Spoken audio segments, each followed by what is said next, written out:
ஆமையாலே ஆவிக்குரிய வாழ்க்கை என்பது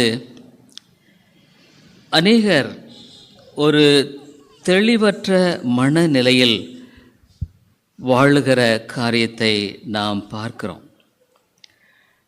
ஆனால் அப்படி நாம் தெளிவற்ற நிலையில் வாழ வேண்டிய அவசியமில்லை. வேதம் நமக்கு மிக தெளிவான விதங்களில் அவருடைய சத்தியத்தை விளங்க பண்ணியிருக்கிறார். ஆகவே நாம் எந்த விதத்திலும் ஆவிக்குரிய காரியங்களை குறித்து நாம் தெளிவற்றவர்களாக நடக்க வேண்டிய அவசியமில்லை. இந்த உலகத்தில் நம்முடைய வாழ்க்கையில் பல நிகழ்வுகளை சந்திக்கிறோம், பிறக்கிறோம். ஒருவேளை ஒரு வாலிப நாட்களில் நாம் திருமணம் செய்கிறோம், பிள்ளைகள் பெறுகிறோம், பல காரியங்களை நாம் அறிந்திருக்கிறோம்.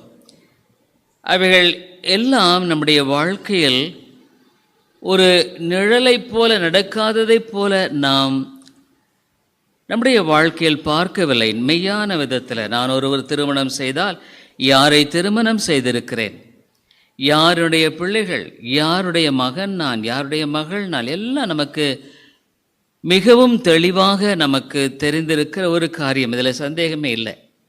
ஒருவேளை இவரா அவரா, இவருடைய மகனா மனைவியா, இப்படி சந்தேகமே இல்லை. எல்லாம் தீர்க்கமாக நாம் அறிந்திருக்கிற ஒன்றாகவே இருக்கிறது.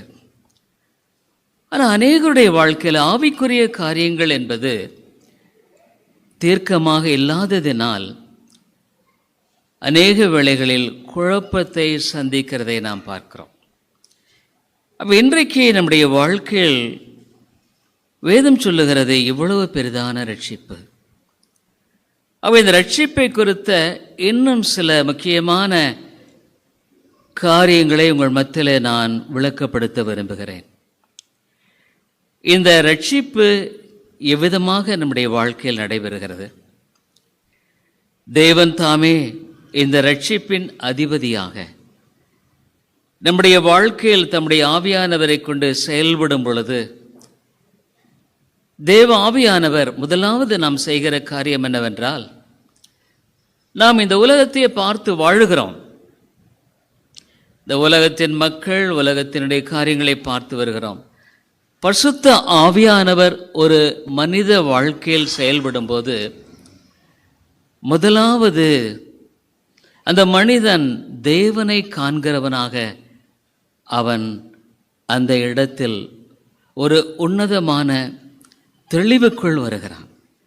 ரட்சிப்பில் இருக்கிற முதல் காரியம் என்னவென்றால், பரிசுத்த ஆவியானவர் நம்முடைய வாழ்க்கையில் மரித்து போன அந்த ஆத்தும கண்களை திறக்கிறார். ஆதாம் ஏவாளில் நம் கண்கள் குருடாய் போன நில ஆத்துமாவில் மரித்திருந்தோம். முதலாவது ஆண்டவர் செய்கிற பரிசுத்த ஆவியானவர் வரும் பொழுது ஒரு மனிதனுடைய வாழ்க்கையில் அழகாக அவருடைய ஆவிக்குரிய கண்களை திறக்கிறார். அவருடைய ஆவிக்குரிய கண்களை திறக்கும் பொழுது ஆவிக்குரிய தேவனை அவன் பார்க்கிறான், ஆண்டவரை அவன் பார்க்கிறான். அப்பொழுதுதான் அவனுடைய வாழ்க்கையில் அவன் ஆண்டவரை பார்க்கும் பொழுது, அவன் தன்னை பார்க்கும் பொழுது, ஆண்டவரே நான் ஒரு பாவி என்பதை குறித்து உணர்கிறான். ஆகவே அவனுடைய வாழ்க்கையின் ஆரம்பம் இதுநாள் வரைக்கும் உலகத்தோடு இணைந்த வாழ்க்கையில் இருந்த அவன், உலகத்தின் காரியங்களை சார்ந்து அதன் அடிப்படையில் வாழ்ந்த மனிதன், இப்பொழுது அவன் ஆண்டவரை நோக்கி பார்க்கிறவனாக மாத்திரம் அல்ல, அதன் அடிப்படையில் உலகத்தின் காரியங்களையும் நிதானித்து வாழ்கிறான். அதுக்கு முன்னால் அப்படி இல்லை. அவன் உலகத்தின் காரியங்களையே அவன் தாமே எண்ணி அதன் அடிப்படையில் உலக மனிதர்களைப் போல சிந்தித்து செயல்படுகிறவனாய் காணப்பட்டவன், ரட்சிப்புக்குள் அவனுடைய வாழ்க்கையில் தேவனை அறிந்த பின்பாக அந்த தேவனின் அடிப்படையில், தேவனின் சத்தியத்தின் அடிப்படையில் இந்த உலக காரியங்களை அவன் பார்க்கிறான். அதுக்கு முன்பால உலகம் மிக பெரிதாய் காணப்பட்டது. அவனுக்கு இது ஒரு கடந்து போகிறது என்பதை அறிந்து கொள்ளுகிறான். இந்த உலகத்தின் சிற்றின்பமானது அவனுடைய வாழ்க்கையில் மிக பெரிதாய் காணப்பட்டது. தேவன் கொடுக்கிற அந்த அன்பை பார்க்கும் பொழுது இது ஒன்றுமில்லை என்று அறிந்து கொள்ளுகிறான். ஆக முதலாவது ரட்சிப்பில் அவனுடைய வாழ்க்கையில தேவனை பார்க்கும்படியான ஒரு பார்வையும், அந்த பார்வையின் மூலமாக அவன் உலகத்தை பார்க்கிறவனாக மாறிவிடுகிறான். ஆனால் ரட்சிக்கப்படாத ஒரு பெயர் கிறிஸ்தவனோ அல்லது மற்ற மனிதனோ அவன் ஒருவேளை பெயர் கிறிஸ்தவ நிலையில் வாழும் பொழுது ஒருவேளை பெயர் மாற்றப்படலாம், மதம் மாற்றப்படலாம், ஆனாலும் இன்னுமாக உலகத்தின் அடிப்படையிலே காரியங்களை பார்க்கிறவனாய் காணப்படுகிறான். அப்போ இந்த பரிசுத்த ஆவியானவர் மரித்து போன ஆத்துமாவை உயிர்ப்பிக்கிறார். அது மாத்திரமல்ல, பரிசுத்த ஆவியானவர் அவனுக்குள் வந்து வாசம் பண்ணுகிறார். இந்த வேதம் சொல்லுகிற ஒரு பெரிய உண்மை என்னன்னா, the greatest gift of God to a child of God is the gift of the Holy Spirit. ஆண்டவர் தம்முடைய பிள்ளைக்கு கொடுக்கிற மிகப்பெரிய ஒரு ஈவு என்னன்னா பரிசுத்த ஆவியானவர். ஆண்டவராக இயேசு சொன்னார், நான் போகும் பொழுது அவர் வருவார், அவர் உங்களை சகல சத்தியத்துக்குள் வழிநடத்துவார். சத்தியத்துக்குள் நான் வழிநடத்தப்பட வேண்டியது அவசியம் இல்லைங்களா? அதுதான் எனக்கு ரொம்ப தேவை. நான் வழி விலகி போகாதபடிக்கு இந்த சத்தியத்தில் வாழ்கிறவனாய் காணப்படுவதுதான் எனக்கு தேவை. அதை பரிசுத்த ஆவியானவர் என்னுடைய வாழ்க்கையில் செயல்படுத்துகிறார். ஆகவே இந்த எபேசியர் நிருபத்தில் இந்த 1வது அதிகாரம் 13வது வசனத்தில் நாம் பார்க்கிறோம், அந்த ஒரு பெரிய காரியத்தை தேவன் ஒரு மனிதனுடைய வாழ்க்கையில் செயல்படுகிற உன்னதமான காரியத்தை எபேசியர் 1:13 நீங்களும் உங்கள் ரட்சிப்பின் சுவிசேஷமாகிய சத்திய வசனத்தை கேட்டு விசுவாசிகளான போது வாக்குத்தத்தம் பண்ணப்பட்ட பரிசுத்த ஆவியால் அவருக்குள் முத்திரை போடப்பட்டீர்கள். அதாவது இந்த சுவிசேஷத்தை கேட்ட பொழுது, கண்கள் திறக்கப்பட்ட பொழுது, they became believers, believing God. தேவனை விசுவாசிக்கலாக, சத்தியத்தை விசுவாசிக்கலாக, அவர்கள் தான் விசுவாசிகள். யார் விசுவாசிகள்? தேவனுடைய சத்தியத்தை விசுவாசிக்கிறவர்கள், அதன் அடிப்படையில் வாழ்கிற முறையில் விசுவாசிக்கிறவர்கள். அந்த விசுவாசிகளான போது பரிசுத்த ஆவியால் you are sealed with the Holy Spirit. பரிசுத்த ஆவியானவர் உன்னில் முத்திரையிடப்படுகிறார். அந்த 14வது வசனத்தில் அவருக்கு சொந்தமானவர்கள் அவருடைய மகிமைக்கு புகழ்ச்சியாக மீட்கப்படுவார்கள் என்பதற்கு ஆவியானவர் நம்முடைய சுதந்திரத்தின் அச்சாரமாக இருக்கிறார். We are redeemed. மீட்கப்பட்டிருக்கிறோம். இதுவரைக்கும் பாவத்தின் அடிமையாய் வாழ்ந்து கொண்டிருந்த நாம் மீட்கப்படுகிற redemption. There is a redeeming grace of God. ஆண்டவருடைய மீட்கும் கிருபை அந்த மனிதனுடைய வாழ்க்கையில செயல்படுகிறது. அவர்கள் யார்? இப்போ ஆண்டவருக்கு சொந்தமானவர்கள். அதுக்கு முன்னால் அவர்கள் ஆண்டவருக்கு சொந்தமானவர்கள் என்று சொல்ல முடியாது. ஆனால் இப்போ அவர்கள் ஆண்டவருக்கு சொந்தமானவர்கள், சுதந்திரத்தின் அச்சாரம். அருமையான 2 வார்த்தைகளை இங்கே என்ன பார்க்குறேன்னா, மீட்கப்படுதல். We are redeemed from condemnation. ஆக்கினிலிருந்து மீட்கப்படுகிறோம். 2வதாக பாவத்தின் அடிமைத்தனத்திலிருந்து மீட்கப்படுகிறோம். இன்னும் நான் பாவத்துக்கு ஊழியம் செய்ய வேண்டிய அவசியம் இல்லை. No more debtor to the sin. ஆவியினால் நடத்தப்படுவதில் அவள் தேவனுடைய புத்திரராக இருக்கிறார்கள். அவர்கள் பாவத்தின் அடிமைத்தனத்தில் விடுதலையாக்கப்படுறார். They are redeemed. This is a certain thing. நிச்சயமான ஒரு காரியம். அது பின்னால வசனங்களை காமிக்கிறேன் பாருங்க. அப்போ நீ ஒரு ஆண்டவருடைய பிள்ளை என்கிற ஒரு காரியத்தை உன்னுடைய வாழ்க்கையில, அந்த ஸ்தானத்தை உனக்கு ஆண்டவர் கொடுக்கிறார். அவர் இந்த பரிசுத்த ஆவியானவர் உன்னுடைய வாழ்க்கையில் அவர் வந்து வாசம் பண்ண ஆரம்பித்து விடுகிறார். அருமையானே, ரட்சிப்பில் இருக்கிற மிகப்பெரிய ஒரு மாற்றம், பரிசுத்த ஆவியானவர் உனக்குள் வந்து வாசம் பண்ணுகிறார். பரிசுத்த ஆவியானவர் மிக உன்னதமானவர், தேவாதி தேவனவர், ராஜாதி ராஜா, பிதாவை போல குமாரனை போல உலகமெங்கும் அவர் வியாபித்திருக்கிறவர். சூரியனை சந்திரனை அங்கு பூமியை ஆளுகிறார். நட்சத்திரத்தை பெயர் சொல்லி கூப்பிடுகிறார். இந்த உலகத்தில் ஒவ்வொரு மனிதனை தெரியும், அவருக்கு ஒவ்வொரு மனிதனுடைய சிந்தையை தெரியும், அவருடைய எதிர்காலம் தெரியும், அவருக்கு ஒவ்வொரு மனிதனுடைய முழு சரித்திரத்தையும் தெரியும், ஒவ்வொரு சம்பவம் தெரியும். ஒரு அடைக்கலான் குருவிய மரலுமா கீழே விழாது, ஒரு கொசுவும் அவருடைய சித்தம் இல்லாமல் கிடைக்க முடியாது.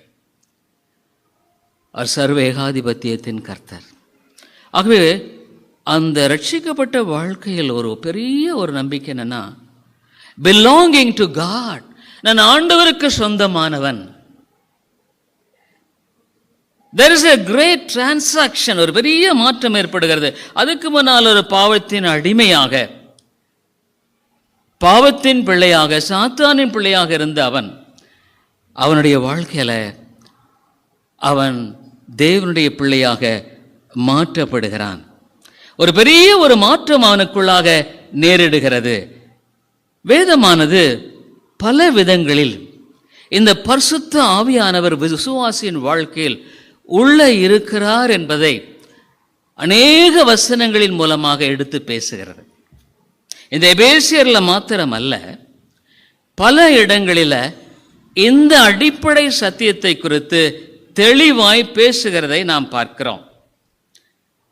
ஆகவே என்னுடைய வாழ்க்கையில பரிசுத்த ஆவியானவர் உள்ள வரும் பொழுது, அந்த சுவிகார புத்திரம் உனக்குள்ளாக வரும் பொழுது, உன்னுடைய வாழ்க்கையில என்ன காரியம் நடைபெறுகிறது தெரியுங்களா? கலாத்தியர் 4வது அதிகாரம் தலைமையிலே ஆவிக்குரிய வாழ்க்கை என்பது மிக உன்னதமான வாழ்க்கை. It's a glorious life. இங்கே சொல்லப்படுவதை பார்க்க கலாத்தியர் 4வது அதிகாரம் 5வது வசனத்தில்,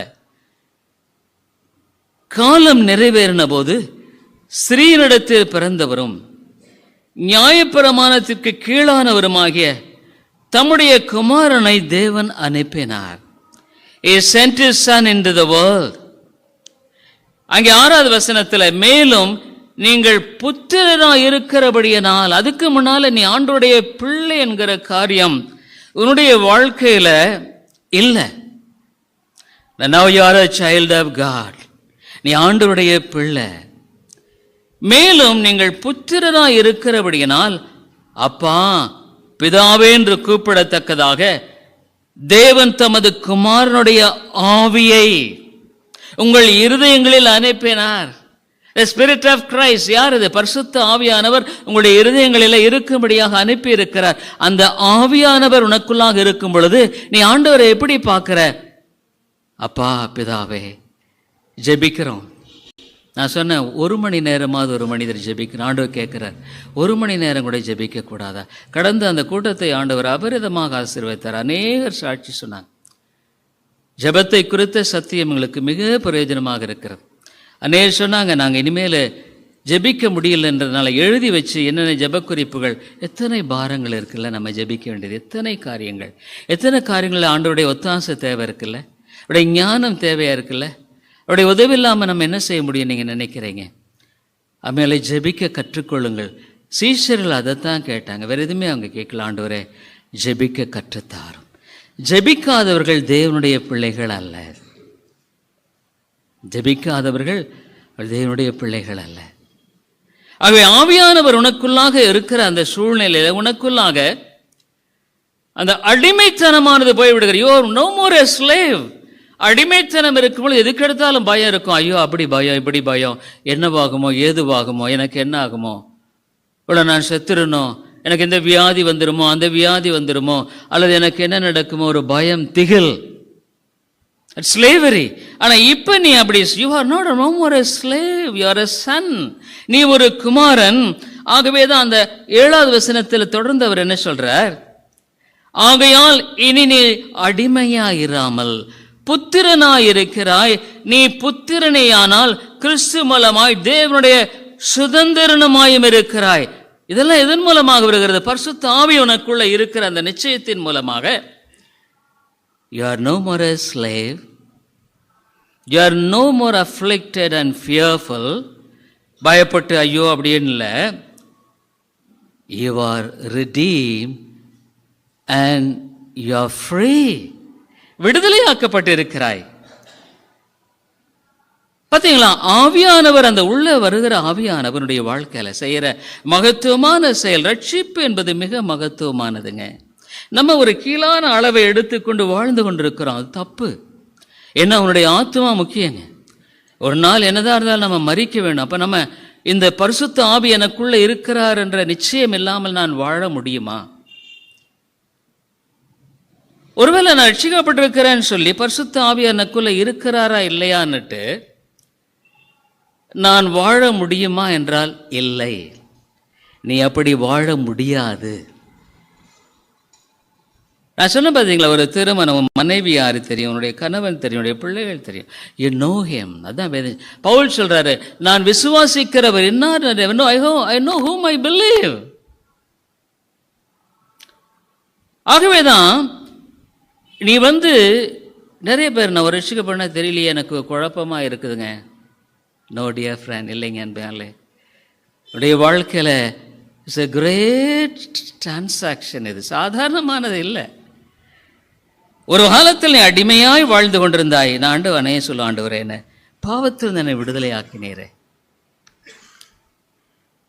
ரோமர் 8:16 ரொம்ப அழகா சொல்றார், நீ ஆண்டுடைய பிள்ளைங்கிறத உனக்கு நிச்சயமா தெரியணும். தெரிஞ்சாதான் நீ ரட்சிக்கப்பட்டிருக்கிறங்கிறதே உண்மையான ஒரு ஊர்ஜிதமாக இருக்கிற ஒரு காரியம். இல்லை எனக்கு தெரியல, நான் சந்தேகமா இருக்கிறேன். இல்லைங்க, நீ அப்படி சந்தேகமா இருக்கும்படியாக வேதம் சொல்லலையே. வேதம் சொல்லலையே. ரோமர் 8:16 என்ன சொல்லப்படுகிறது? ரோமர் 8:16, நாம் தேவனுடைய பிள்ளைகளா இருக்கிறோம் என்று. பார்த்தீங்களா? I am a child of God. I have the dignity to live as a child of God. நான் ஆண்டவருடைய பிள்ளையா இருக்கிறேன் என்று எனக்குள்ளே இருக்கிற ஆவியானவர் தாமே என்னுடைய ஆவியாளனை கூட சாட்சி கொடுக்கிறார். எனக்குள்ள இருக்கிற the personality of mine, he speaks, you are a child of God. அப்ப எனக்குள்ள ஆவியானவர் இருந்தா என்னோடு கூட அவர் பேசுகிறார், என்னுடைய ஆத்மாவோடு கூட பேசுகிறார். I have a soul. இல்ல, அதைத்தான் இங்க சொல்றான், with my soul he speaks, you are a child of God. God has redeemed you. அம்மையாலே இது எல்லாம் கிறிஸ்தவ அம்மையாலே இன்னைக்கு சத்தியம் இல்லைங்க, சத்தியம் இல்லை. ஆனால் உன்னுடைய வாழ்க்கையில் சத்தியம் இல்லாமல் நீ வாழ வேண்டிய அவசியம் இல்லை. சத்தியத்தையும் அறிவீர்கள், சத்தியம் உங்களை விடுதலையாக்கும். It will deliver you. It's a definite thing. நிச்சயமான ஒரு காரியம். ஆகவே இந்த பரிசுத்த ஆவியானவர் உனக்குள்ளாக இருக்கிறார் இருக்கிறார் இருக்கிறார் இருக்கிறார் என்பதை வேதம் மறுபடியும் மறுபடியும் சொல்லுது.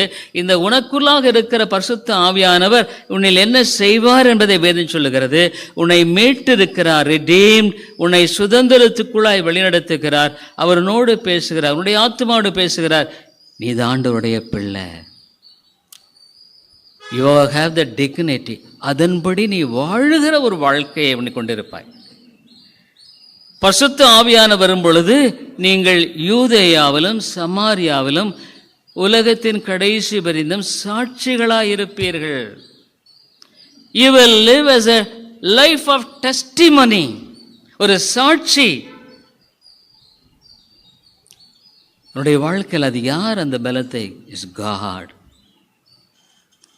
தேவன் அந்த சாட்சியா நீ வாழக்கூடிய பலத்தை உனக்கு கொடுக்கிறவர அப்பா பிதாவே.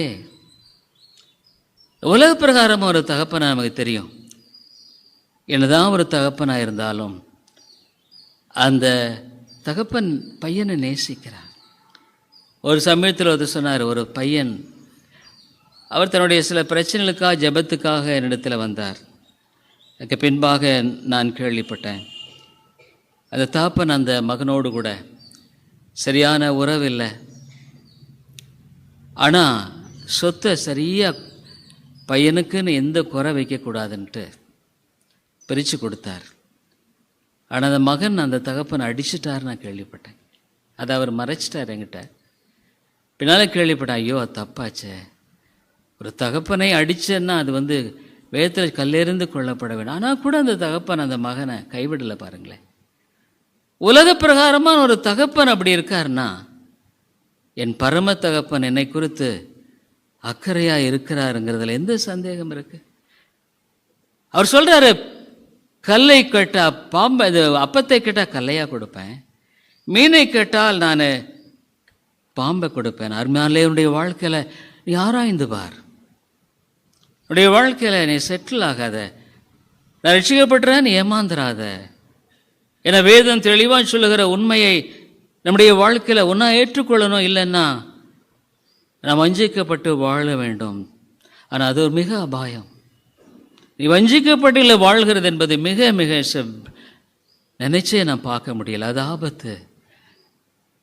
நான் சொன்ன ஜெபிக்காத வேளையில் you open the door to the devil. ஒரு ஜெபிக்காத மனுஷனுடைய வாழ்க்கையில் இருக்கிற பெரிய பிரச்சனை என்ன தெரியுங்களா?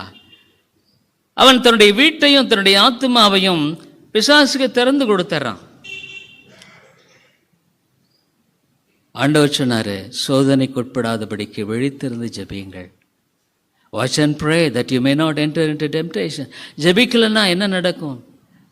அந்த செய்தியை நீங்கள் கேட்டிருப்பீங்க. ஜெபிக்காவிட்டால் நடக்கும். You open the door to the devil. சோதனை வருகிறது, நீ விழுந்துருவியே. சோதனைக்கு உட்படாதபடிக்கு அல்ல, ஜெபம் கற்றுக்கொள். ஆகவே என்னுடைய வாழ்க்கையில் ஆண்டவருடைய தகப்பன் என்ற ஒரு நிச்சயம் காணப்படும். இதெல்லாமே தான் ரட்சிப்பின் அடையாளம். இதுதான் ரட்சிக்கப்பட்டவருடைய அடையாளம். He knows his father. ஐமாலே வேதம் சொல்லுகிற ஒரு காரியம் அதுதான். ஆகவேதான் ஆண்டவர் அழகாக அப்பா பிதாவே என்று கூப்பிடுகிற புத்திர சுவிகாரத்தை அனுப்புகிறார். ஆண்டவராக இயேசு கிறிஸ்து போகும்போது சொன்னார், உங்கள் இருதயம் கலங்காதிருப்பதாக. நான் ஒரு தேற்றரவாளை அனுப்ப கம்ஃபர்டர். அவரை பற்றி என்ன சாட்சி கொடுக்கிறார் இயேசு கிறிஸ்து? யோவான் 14:17 அவர் கொடுக்கிற சாட்சியை நம்ம சிந்தித்து பார்க்க வேண்டும். அருமையார்களே, எவ்வளவு அழகாக தீர்க்கமாய் கர்த்தருடைய வசனம் சொல்லுது இல்லைங்களா? இதில் என்ன சந்தேகம் இருக்கு? ரட்சிக்கப்பட்டிருக்கிறா ரட்சிக்கப்படலையாங்கிறது சந்தேகமே இல்லையே. இதில் ரட்சிக்கப்படாமல் இருந்தால் சந்தேகம் வரும். ஏன்னா டயலம் அவனுக்கு பெரிய குழப்பம் இருக்கும். ரட்சிக்கப்பட்டவர்களுக்கு அந்த சந்தேகம் வராது. என்ன யோவான் 14:17 உலகம், இயேசு சொன்னாரு, உலகம் அந்த சத்திய ஆவியானவரை காணாமலும் அறியாமலும் இருக்கிறபடியால் அவரை பெற்றுக்கொள்ள மாட்டாது. இந்த உலகம் வேற. உலகம் என்று சொல்லும் பொழுது இந்த உலகத்தை ரெண்டா பிரிக்கலாம். ஒன்று ரட்சிக்கப்பட்டவர்கள், அடுத்தது ரட்சிக்கப்படாதவர்கள். இந்த ரட்சிக்கப்படாதவர்களை பெயர் கிறிஸ்தவர்கள், அரைகுறை ஆண்டவரை பின்பற்றுகிறவர்கள், ரட்சிப்பின் நிச்சயம் இல்லாதவர்கள், ஆவிக்குரிய வாழ்க்கையில் தேவனுடைய பிள்ளை என்று உணராதவர்கள், அவருடைய சுதந்திரத்தை அறியாதவர்கள், மீட்கப்படாதவர்கள், பாவத்தின் அடிமைத்தனத்திலிருந்து மீட்கப்படாதவர்கள், இவங்களெல்லாம் அந்த ரெண்டாவது கேட்டகரி. ஆனால் those who are saved, ரட்சிக்கப்பட்டவர்கள், they are the children of God, தேவனுடைய பிள்ளைகள். they are the children of God, தேவனுடைய பிள்ளைகள். அவங்கங்க அசாதாரணமான ஒரு காரியம் ஸ்டேட்டஸ் இல்லை. You R a child of God. இந்த உலகத்தில் அதை விட கனமான ஒரு காரியம் ஒன்று இருக்க முடியுமா? அம்மையால் இதுதான் சத்தியம். அவ்வளோ அநேகர் சத்தியத்தை ஏற்றுக்கொள்ள விருப்பம் இல்லாமல் இருக்கலாம், அல்லது புறக்கணிக்கலாம், அல்லது இதெல்லாம் எனக்கு தேவையில்லைன்னு நினைக்கலாம். அல்லது சத்தியத்தை அவர்கள் மாற்ற முடியுமா? நான் மாற்ற முடியுமா? நீ மாற்ற முடியுமா? இல்லை. ஆகவே என்னுடைய வாழ்க்கையில் நீ ஏமாந்து போகாதபடிக்கு, என்னுடைய வாழ்க்கையில் அந்த சத்தியத்தை கேட்கும் பொழுது ஆவியானவர் உனக்கு உணர்த்தி வைக்க வேண்டும் என்பதே என்னுடைய பாரம். ஆண்டவரே, ஏன்னா ஆண்டவருடைய பிள்ளையாக இல்லாத வாழ்கிற வாழ்க்கை ஏறக்குறைய அதுவும் ஒரு நரகம் தான் நான் சொல்லலை. It's a part of a hell. ஆண்டவரை அறியாதபடி வாழ்கிற ஒரு வாழ்க்கை it's a part of hell. ஏன்னா அவனுக்கு ஆண்டவருடைய பாதுகாப்பு இல்லை, அவனுக்கு ஆண்டவருடைய ஞானம் இல்லை, அறிவு இல்லை, ஆண்டவருடைய வாழ்க்கையினுடைய நிச்சயம் இல்லை, ரட்சிப்பை குறித்த தெளிவில்லை, பயம், குழப்பம், பிரச்சனை, சண்டை. அதுவும் ஒரு விதத்தில் நரகமாக தான் இருக்குல்ல? ஆமாங்க. ஆனால் நித்திய நரகம் என்பது இதை விட பயங்கரமானது. நீ உலகத்தில் எவ்வளோ கஷ்டப்பட்டு அனுபவிக்கிற எந்த ஒரு கஷ்டத்தை விட அது கொடுமையானது. அவை வேதம் மறுபடியும் சொல்லுகிற ஒரு சத்தியம் என்னவென்றால், ஒரு மனிதன் ரட்சிக்கப்படும் பொழுது தேவ ஆவியானவர் அவனில் வந்து வாசம் பண்ணுகிறார். It's undeniable truth of the Bible. மறுக்கப்படாத தேவனுடைய உண்மையாக இருக்கிறது இல்லை? அதுமாதிரி என் வாழ்க்கை யோசனை பண்ணிப்பார். ஏன்னா எனக்கு நான் தெரியும், ஆவியான உனக்குள்ள அந்த உணர்த்துதலை தரலன்னு சிந்திக்கிற திறன் உனக்கு இருக்காது. I know that. ஒருவேளை கேட்டுட்டு போகலாம், வழக்கம் போல கேட்குறதை போல கேட்டுட்டு போகலாம். ஆனால் தேவ ஆவியானவர் எந்த ஒரு மனுஷனுடைய உள்ளத்தில் கிரியை செய்கிறாரோ, வாசிக்கிறவன் சிந்திக்க கடவன். He will think over it. He'll think over it. Because இந்த உலகம் அநித்தியமானது.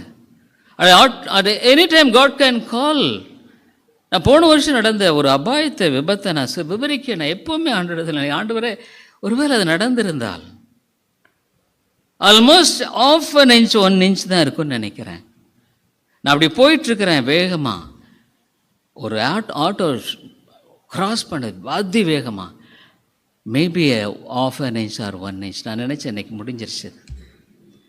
அடிச்சிருந்தா அது என்ன நடந்திருக்குமே தெரியல. அதுமாதிரி ஆண்டவர் நான் சொல்ல, ஆண்டவர் you have some purpose in my life. வாழ்க்கையில் நீ சிந்திக்கும்படியான திறன் இல்லைன்னா இப்பிரபஞ்சத்தின் அதிபதியான மனக்கண்களை குருடாக்கி போட்ட நிலைதான். 1 கொரிந்தியர் 3:16 சொல்றாரு, Who are you? நீ யார்? Who are you? You are a temple. நீ ஒரு ஆலயம். நீ ஒரு ஆலயமாக இருக்கிறாய் என்று வேதம் சொல்லுதுங்க. You are not a man, you are a temple, temple of God. 1 கொரிந்தியர் 3:16 நீங்கள் தேவனுடைய ஆலயமாய் இருக்கிறீர்கள் என்றும் தேவனுடைய ஆவி உங்களில் வாசமாய் இருக்கிறார் என்றும் அறியாதிருக்கிறீர்களா? Don't you know that you are the temple?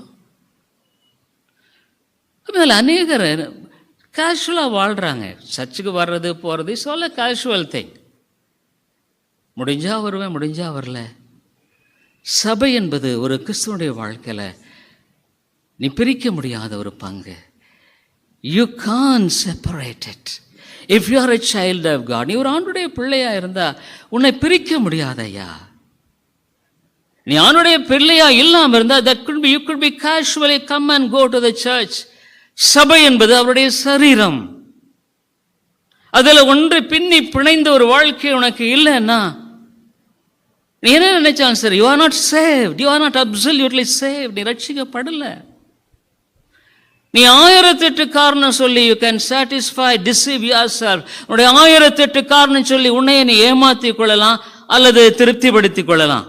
Is on your part, அதனுடைய காரியம். But God's word never accepts. என்னுடைய வார்த்தை அதை ஏற்றுக்கொள்ளல. I am a servant of God, அன்றைய பணிவிடைக்காரன். I have to tell the truth. சத்தியத்தை தான் நான் சொல்லணும் உனக்கு. You are a temple. Bible says நீ தேவனுடைய ஆலயம் என்று சொல்லப்படுகிறது. இது டெம்பிள் அல்ல. This is a building. இது ஒரு கட்டடம். But you are a temple. நீ ஒரு ஆலயம். அறியீர்களா நீங்கள் தேவனுடைய ஆலயமா இருக்கிறீர்கள் என்றும் தேவனுடைய ஆவி உங்களில் வாசமா இருக்கிறார் என்றும் அறியாதிருக்கிறீர்களா? Don't you know ye not that ye are the temple of God and that the Spirit of God dwelleth in you? பரிசுத்த ஆவியானவருக்குள்ள வாசம் பண்ணுகிறார். நீ ஒரு ஆலயம் என்பதை நீ அறியாமல் வாழ்வாயானா நீ ரட்சிக்கப்படவில்லை. அருமையான சகோதரனே, சோரியே இல்லைங்க. அறியீர்களா? It's a big question here. இல்லை, ஒரு பெரிய கேள்வியை நம்ம பார்க்குறோங்க. அம்மையானுடைய வாழ்க்கையில் இது நாள் மட்டும் எப்படி வேணாலும் வாழ்ந்திருக்கலாம். ஆனால் God calls you for a consecration. உன்னுடைய அர்ப்பணிப்புக்காக தேவன் உன்னை அழைக்கிறார். அழைக்கப்பட்டுள்ள அநேகர், தெரிந்து கொள்ளப்பட்டவர்கள் சிலர். Many are being called but few people are being chosen. நீ ஒருவேளை அழைக்கப்பட்டவர்களா இருக்கலாம். தேவனுடைய செய்தி உன்னை கிட்டி சேருகிறது. But are you truly so chosen of God? நீ அவனுடைய வார்த்தை ஆமென் ஆண்டவரே சொல்லி ஒத்துக்கொள்றையா? Could you accept it? Amen, Lord. I am a temple of God.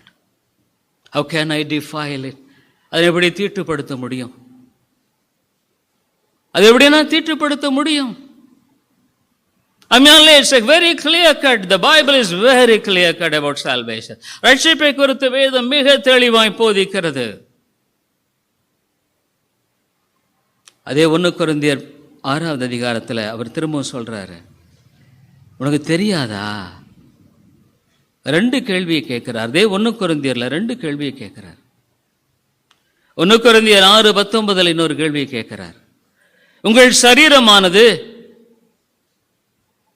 நீங்கள் தேவனாலே பெற்றும் உங்களில் தங்கியும் இருக்கிற பரிசுத்த ஆவியினுடைய ஆலயமாய் இருக்கிறது என்று நீங்கள் உங்களுடைய அல்லவென்று அறியீர்களா? உனக்கு தெரியாதான்னு கேட்கிறாரு.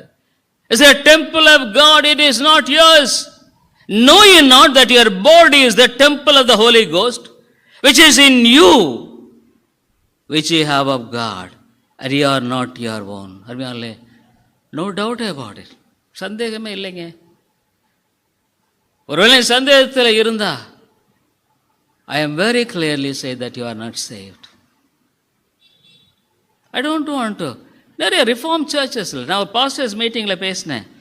நம்ம சர்ச்சில் சபைகளில் எத்தனை பேர் உண்மையாக ரசிக்கப்பட்டிருக்காங்க, அவங்களால ஏற்றுக்கொள்ள முடியல. எல்லாம் நிறைய பேர் ரசிக்கப்பட்டதாக சபையில் நினச்சிட்டு இருக்கிறாங்க. நான் சொன்னது ரொம்ப குறைந்த அளவுகள் தான். என்ன அங்கிள் இப்படி சொல்கிறாங்களே, நான் சொல்லலைங்க, அவருடைய வார்த்தை சொல்லுதுங்க, நான் சொல்லலை. It is not my statement, it is statement of God. தேவனுடைய காரியம். அதான் கேட்க, கிரயத்துக்கு கொள்ளப்பட்டீர்களே, ஆகையால் 20 தேவனை உடையவர்களாகிய நீங்கள், தேவனை உடையவர்களாகிய நீங்கள், தேவனை உடையவர்களாகிய உங்கள் சரீரத்தினாலும் உங்கள் ஆவியினாலும் தேவனை மகிமைப்படுத்துங்கள். Glorify God through your body and through your spirit. அதாங்க ரட்சிக்கப்பட்ட வாழ்க்கை. ஆண்டவர்னை பார்த்து என்னுடைய குமாரன்னு ஒன்றா சொல்ல முடியுமா? அதுமாதிரி நான் பர்ஃபெக்ட் இல்லை, ஆனால் ஒன்று தெரியும், இயேசுவின் ரத்தம் என் பாவங்களை கழுவி சுத்திகரித்திருக்கிறது. தேவ ஆவியானவர் எனக்குள் வாசம் பண்ணுகிறார் என்பதை நான் அறிந்திருக்கிறேன். அவருடைய வாழ்க்கையில் வழிநடத்துகிறார் என்பதை நான் அறிந்திருக்கிறேன். அதுதாங்க நம்முடைய ஒவ்வொருடைய வாழ்க்கையினுடைய நிச்சயங்க. அதுதாங்க ரட்சிப்பு, அதுதாங்க மீட்பின் காரியம். நீ மாம்ச பிரகாரமாக சிந்தித்து கொண்டு ஆவியலை வாழ்ற, அதாங்க ஆவியலை நடக்கிறது. ஆவியல் நடக்கிறதுன்னு என்ன? பரிசுத்த ஆவி உனக்குள்ளே இருக்கும் பொழுது ஆவியானுடைய சிந்தைகளை நீ கொண்டு வாழுகிறாய். ரோமர் 8 ரொம்ப அழகாக சொல்லப்படுது பாருங்களேன். ரோமர் 8 5வது வசனத்தில், ரோமர் 8:5, அன்றியும் மாம்சத்தின்படி நடக்கிறவர்கள் மாம்சத்துக்குரியவர்களை சிந்திக்கிறார்கள், ஆவியின்படி நடக்கிறவர்கள் ஆவிக்குரிய சிந்திக்கிறார்கள். Only 2 dimensions. நீ ஆவிக்குரிய அளவில் சிந்திக்கலாம், மாம்ச அளவில் சிந்திக்கலாம். No in between. இல்லைங்க ஐயா, அருமையான சோர்ணேஸ்வரி, இதுக்கு இடைப்பட்ட காரியங்கிறது ஒண்ணுமே இல்லை, ஒண்ணுமே இல்லை. ஆவியின்படி நடக்க ஆவிக்குரிய. அதுக்கு அடுத்து சொல்ற மாம்ச சிந்தை மரணம், carnally minded is death, ஆவியின் சிந்தையோ ஜீவனும் சமாதானமும். there is life and peace, there is life and peace. அருமையானே, இந்த சத்தியம் நிறைய இடங்களில் போதிக்கப்படலன்னு நிச்சயமா சொல்லணும். நிறைய சர்ச்சஸ், ரிஃபார்ம் சர்ச்சஸ். இன்னொன்று சொல்கிறேங்க, எனக்கு நான் அதிகமாக ரெஃபரன்சஸ் எல்லாம் நான் பார்க்குறதில்ல பெரிய அளவில். ஆவியானவர் எனக்கு கற்றுக் கொடுக்குற பாடங்கள், என்னுடைய வாழ்க்கையில் ஆவியானவர் செய்கிற காரியங்களை, எனக்கு ஆண்டவர் என்ன கற்றுக் கொடுக்குறார், அதுதான் நான் போதிக்க, அதுதான் நான் சொல்ல முடியும். ஏதோ நான் வார்த்தையின்படியாக அல்ல, என்னுடைய வாழ்க்கையின்படியாக நான் சொல்கிறேன். நான் பரிபூர்ணமானவன் அல்ல, ஆனால் என்னுடைய வாழ்க்கையில் வேதம் சொல்லுகிறது மாம்ச சிந்தை மரணம். அப்படின்னா இட்டர்னல் டெத். இட்டர்னல் டெத் என்ன? தேவனை விட்டு பிரிந்த ஒரு வாழ்க்கை நிலை. ஆவியின் சிந்தையோ ஜீவனும் சமாதானமும். 8வது வசனத்தில் மாம்சத்துக்குட்பட்டவர்கள் தேவனுக்கு பிரியமாக இருக்க மாட்டார்கள். அருமையான சொன்னேன், நீ மாம்சத்தில் நடந்தா ஆண்டவருக்கு நீ பிரியமாக இருக்க மாட்ட. ஆண்டவருக்கு நீ பிரியம் இல்லைன்னா அது என்ன பிரயோஜனம் சொல்லு? யோசிச்சு பாருங்க. What is the use of whole life? நான் ஆண்டவருக்கு பிரியமா இல்லை. You are an enemy of God. நீ ஆண்டவரிடத்தில் can you fight with him? Can you fight with him? அவரிடத்தில் சண்டை போட முடியுமா? அவரை எதிர்த்து நின்று போராடி நீ ஜெயிக்க முடியுமா? 9ஆம் வசனத்தில் ரொம்ப அழகாக சொல்லியிருக்காரு பாருங்களேன். இங்கே வெரி கிளியர் வசனம். பரிசுத்த ஆவி ஒரு மனிதனுடைய வாழ்க்கையில் உள்ள இருக்கிறாருங்கிறத பற்றி இங்கே அழகா, தேவனுடைய ஆவி உங்களில் வாசமாயிருந்தால் நீங்கள் மாம்சத்துக்குட்பட்டவர்களாக இராமல் ஆவிக்குட்பட்டவர்களாக இருப்பீர்கள். கிறிஸ்துவின் ஆவி இல்லாதவன் அவருடையவன் அல்ல. But ye are not in the flesh, but in the spirit. If so be that spirit, the spirit of God dwell in you. அதான் அவர் வாசம் பண்ணுகிறார், வாசம் பண்ண வசிக்கிறார், ஜீவிக்கிறார். Now if any man have not the spirit of Christ, he is none of his. அவருடையவன் அல்ல. அம்மையாலே, உன்னுடைய வாழ்க்கையில பரிசுத்த ஆவி இருந்தா நீ மாம்சத்துக்குட்பட்ட வாழ்க்கையை வாழ வேண்டிய, no more slave to your carnal nature, ஜென்ம சுபாவத்துக்கு இன்னும் அடிமை. இன்றைக்கி நிறைய பேர் என்ன தெரியுங்களா, அவர் ஒன்றும் பெருசாக மாற்றம் இடத்துல இல்லைங்க, அதே தான், வெறும் அவ்வளோ பெருசாக சொல்ல முடியாது, அதே நிலையில் தான் வாழ்ந்துட்டுருக்காரு. ஆனால் இப்போ முன்னெல்லாம் இந்து கோயில் போய் சர்ச்சுக்கு போகிறாரு, இப்போ முன்னெல்லாம் இப்போ பைபிள் எடுத்து வாசிக்கிறாரு, ஜெபிக்கிறார். That's all. 10ஆம் வசனத்தில், மேலும் கிறிஸ்து உங்களில் இருந்தால் சரீரமானது பாவத்து நிமித்தம் மரித்ததாயும். Your body is dead to sin. அதுக்கு மேல craving for sin was my body. அதுக்கு மேல பாவத்துக்காக என்னுடைய சரீரமானது அலைந்து தெரிந்தது. ஆனா இப்ப I am dead. பாவத்துக்கும் எனக்கும் சம்பந்தம் இல்லை. ஆவியானது நீதி நிமித்தம் ஜீவன் உள்ளதாயும் இருக்கும். You are living. You are a living. அதுமாதிரி என்னுடைய வாழ்க்கையில் ரட்சிப்புங்கிறது பரிசுத்த ஆவியானவருக்குள்ள வாசம் பண்ணுகிற வாழ்க்கை. இன்னொரு டாபிக், இது ரொம்ப பிஃபோர் நான் இன்னைக்கு முன்னால், பரிசுத்த ஆவி உனக்குள் இருந்தால் என்ன நடக்கும்? அதில் பரிசுத்த ஆவி இருந்தால் நம்ம இதே பார்த்தோம், மாம்சத்துக்கு உட்பட்டவர்களாயிராமல் ஜீவனுக்குட்பட்டவர்களாக இருப்பார்கள். பரிசுத்த ஆவி உனக்குள் இருந்தால் பரிசுத்த ஆவியின் கனி உன் வாழ்க்கையில் காணப்படும். When the Holy Spirit of God dwells in you, you will have the fruit of the Spirit of God. அதை 2 கேட்டகரியாக அவர் பிரிக்கிறார். அந்த கனியை கூட 2 விதமாக பிரிக்கிறார். எப்படி பிரிக்கிறார்னா, கலாத்தியர் 5ஆவது அதிகாரத்தில், அதாவது என்னுடைய சொந்த வாழ்க்கையில் காணப்படுகிற கனி, அடுத்தது fruit in relationship with others, மற்றவர்களோடு நான் கொண்டிருக்கிற உறவில் காணப்படுகிற கனி. இது 2 விதமா தேவன் இந்த இடத்துல எடுத்து பேசுகிறார். அதாவது எனக்குள் காணப்படுகிற அந்த கனி, மற்றவர்களோடு கூட நான் கொண்டிருக்கிற உறவில் காணப்படுகிற கனி.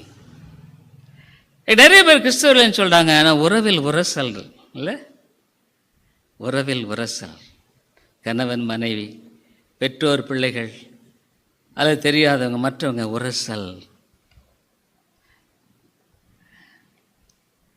இங்கே ஆவியின் கனிகளில் நம்ம பார்க்குறோம் அன்பு, சந்தோஷம், சமாதானம், நீடிய பொறுமை, தயவு, நற்குணம், விசுவாசம், சாந்தம், இச்சை அடக்கம்.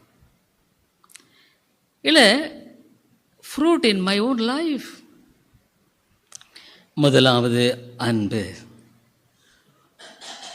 As a nature of love, reflecting God's love in my life. என்னையும் ஆண்டவர் நேசித்திருக்கிறாரா? ரிடீமிங் கிரேஸ், மீட்பின் அன்புன்னு சொல்லுவாங்க, ரிடீமிங் லவ். என்னையும் கூட தான் என்னில் அன்பு கூர்ந்து எனக்காக தம்மை தாமே ஒப்பு கொடுத்த கிறிஸ்துவை பற்றுகிற விசுவாசம் கிறிஸ்துவின் அன்பினை நெருக்கி ஏவுகிறது. He gave himself. முதலாவது தேவனுடைய அன்பினால நான் பாதிக்கப்படுகிறேன். அந்த அன்பின் அடிப்படையில் நான் வாழுகிறேன். Relationship with others. 1 கொரிந்தியர் 13 சொல்லப்படுகிறது, மிக அழகாக சொல்லப்படுகிறது இல்லை? 1 கொரிந்தியர் 13 என்ன சொல்லப்படுகிறது? ஆகவே இந்த அன்புங்கிற ஒரு வார்த்தையில் அழகான பல காரியங்களை பவுல் இங்கே சொல்லுகிறதை பார்க்கிறார். இதுதாங்க God's child.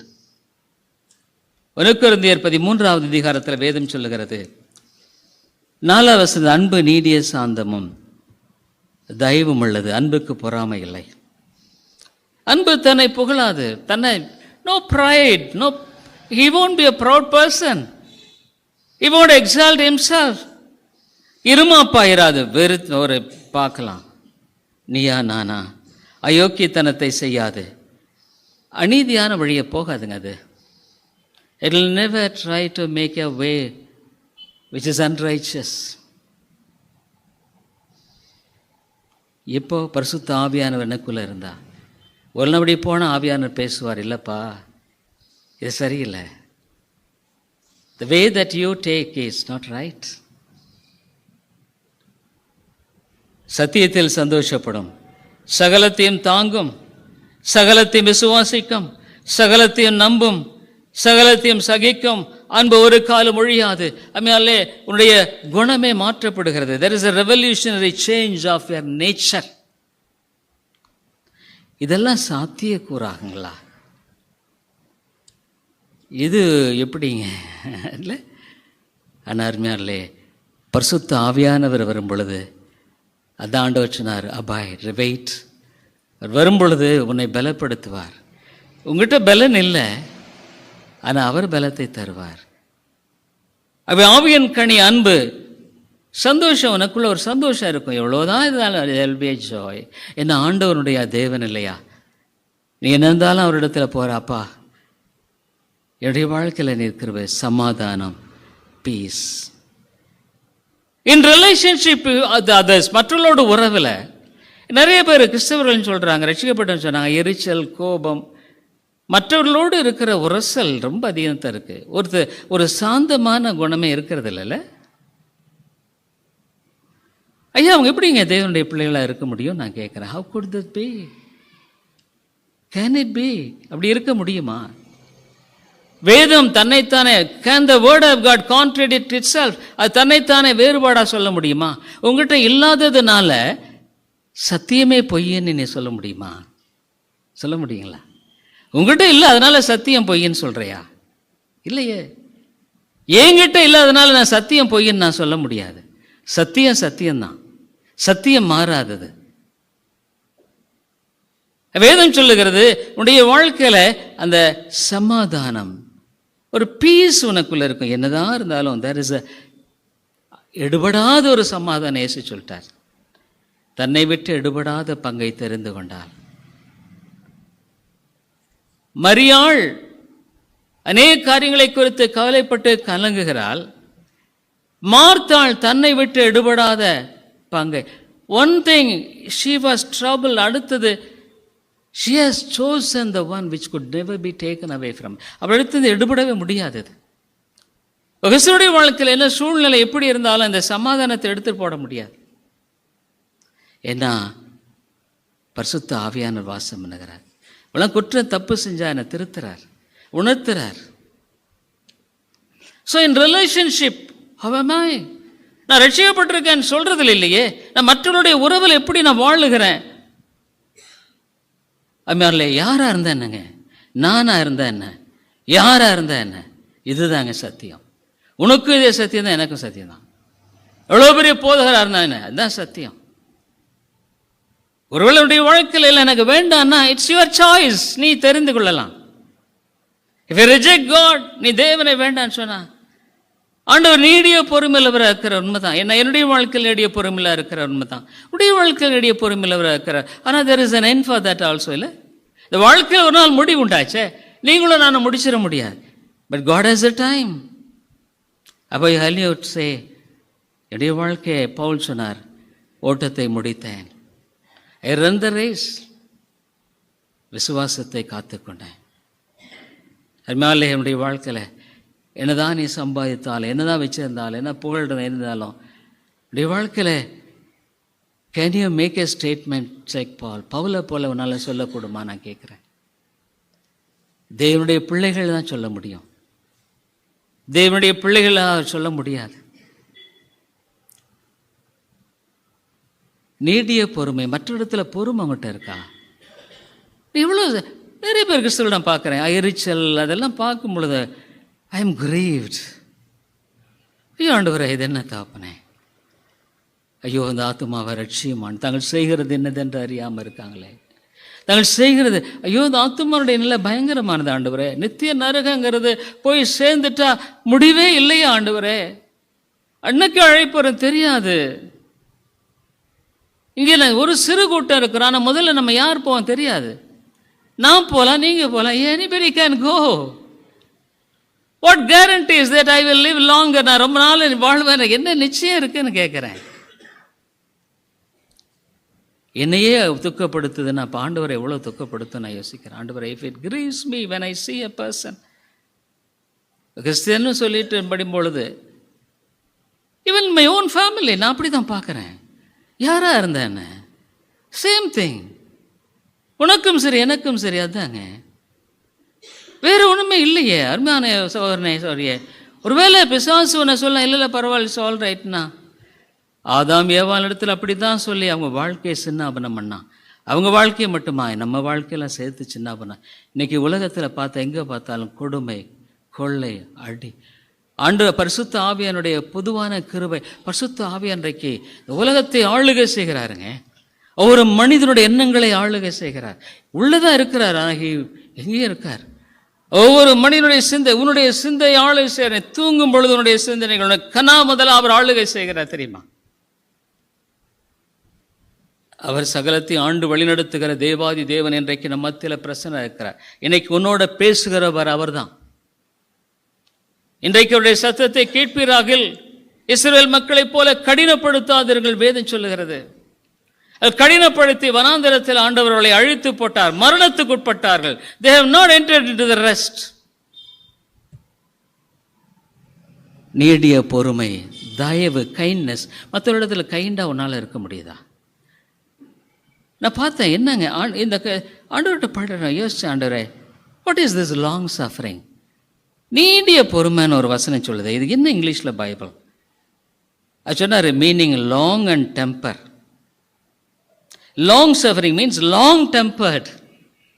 A person who is long suffering is someone who is so restrained when stirred up to anger. அவனை யாராவது கோபப்படுத்தும் பொழுது அவனுடைய வாழ்க்கையில பொறுமையை கையாளுறான் பாரு, that is long suffering. It would be a person who is not quick to take retaliation or to punish. உடனடியாக அந்த வஞ்சகம் தீர்க்கிறது அது அப்படியெல்லாம் செய்ய மாட்டான். Restrains himself. That is long suffering.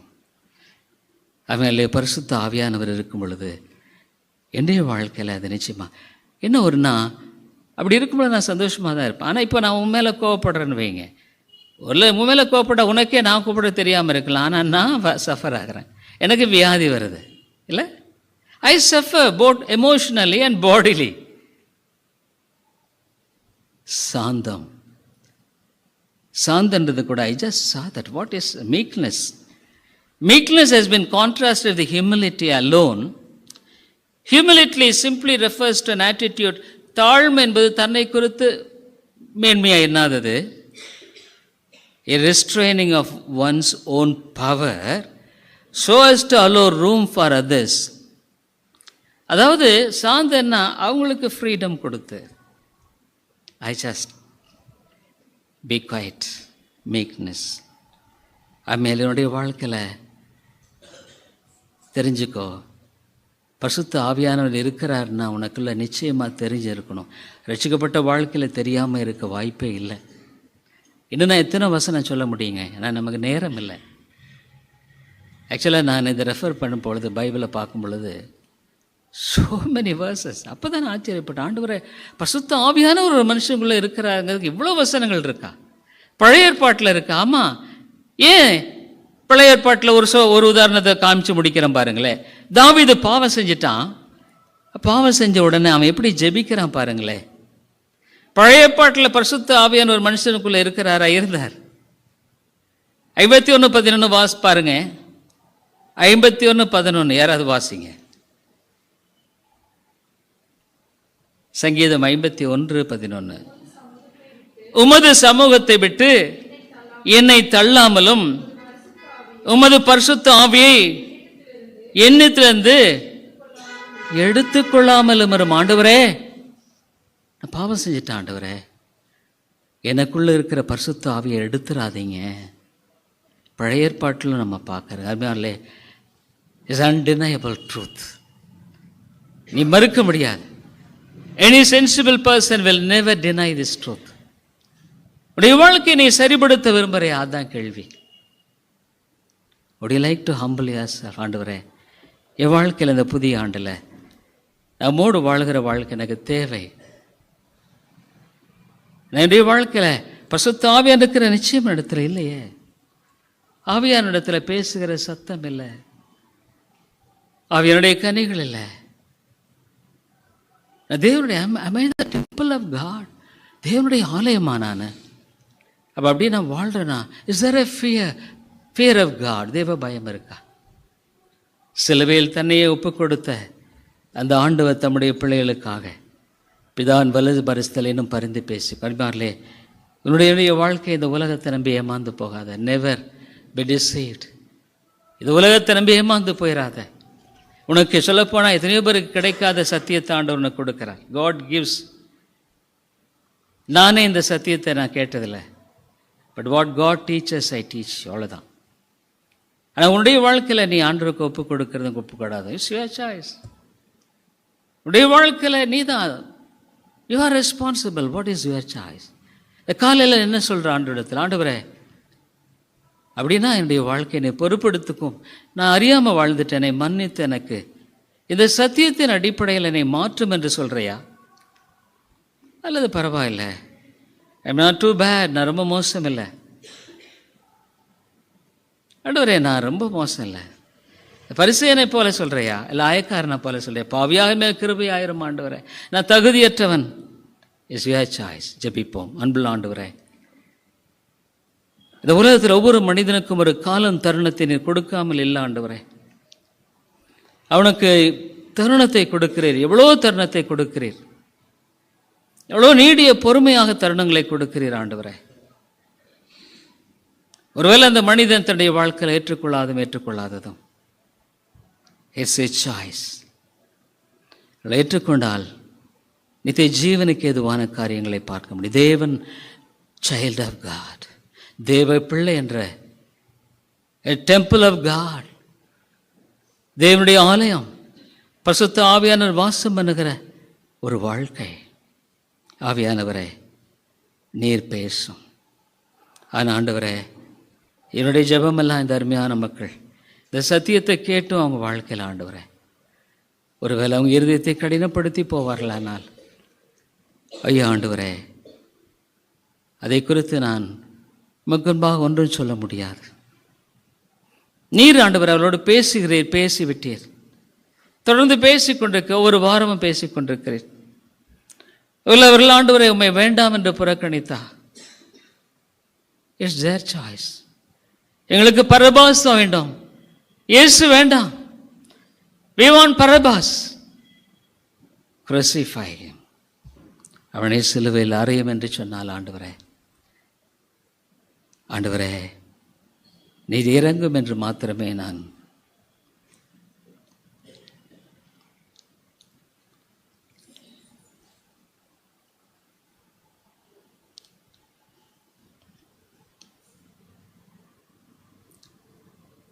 வேறொன்றும் கேட்க வாய்ப்பில்லை. தேவனே, கிருபையாயிரும். இயேசுவின் நாமத்தில் ஜெபிக்கிறோம் நல்ல பிதாவே, ஆமென்.